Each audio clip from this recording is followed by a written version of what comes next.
Hello and welcome to the channel. Um, in today's video, I want to go over 1350. Um, for those unaware of what that refers to, it means 13% of the population and 50% of the violent crimes. In regards to the African American community.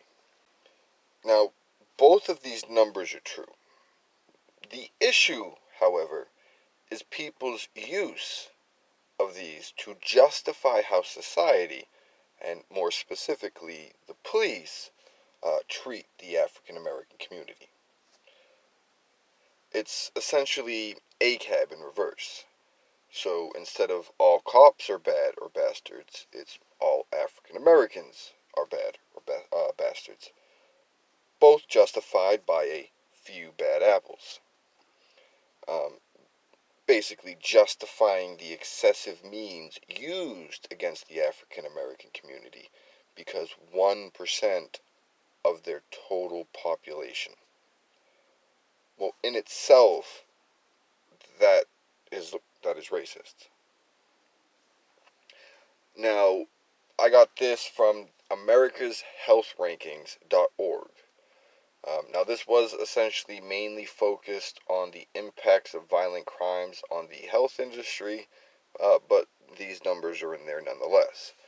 Now, 1.2 million violent crimes in 2017, which was actually 3.3% less than what it was in 2018. But let's get back on track. So that means 600,000 of those violent crimes were committed by an African American. Well, under the 1350 logic, that means the entire population of 50 million should be treated the same way because of those who committed those crimes, which again is still it's about 1% of their total population. You are judging 99% of the population on the 1%.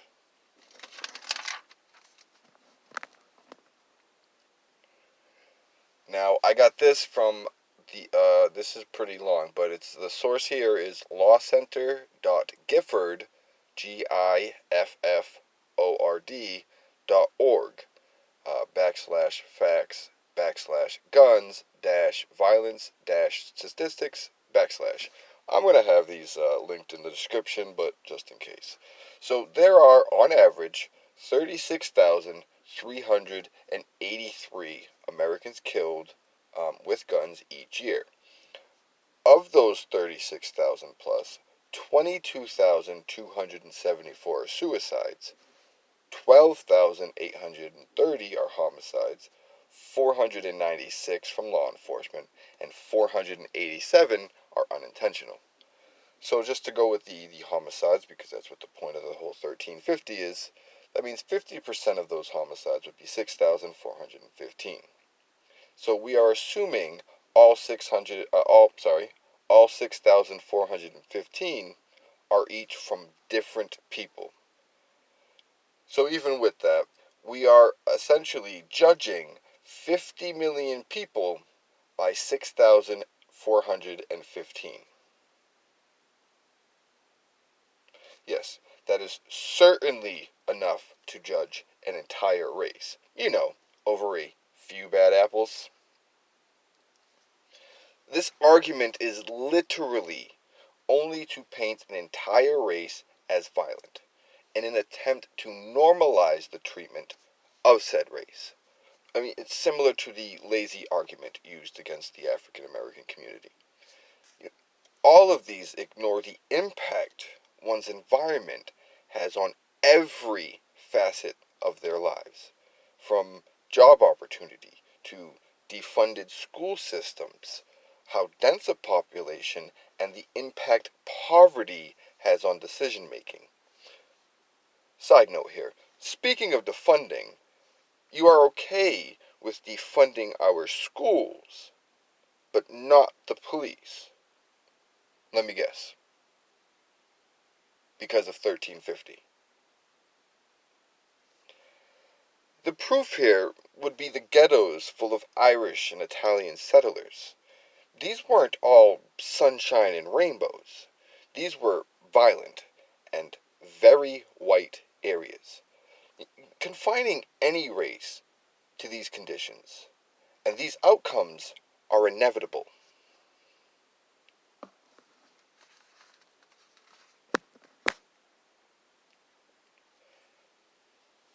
How many people make it out of poverty? How many people do you know have made it out of poverty? Not many, if at all. Excluding athletes, the lottery, or going viral, it's a myth for just about everyone else. See, the thing is you can't be born racist. You can't be born violent. You can't be born a criminal. You can be born poor. Excuse me. The last thing I want to touch up on, at least in this video, is the claim of laziness directed towards the entire community, African American community. This is the same propaganda, bullshit talking point they used during and after slavery. Think about this. African Americans were painted as lazy, although they were forced to work from dusk until dawn for about 250 years. No, see, the lazy there were the plantation families who were too lazy to do the work themselves and too cheap to want to pay anyone. The dialogue or rhetoric may be different, but it's the exact same principle.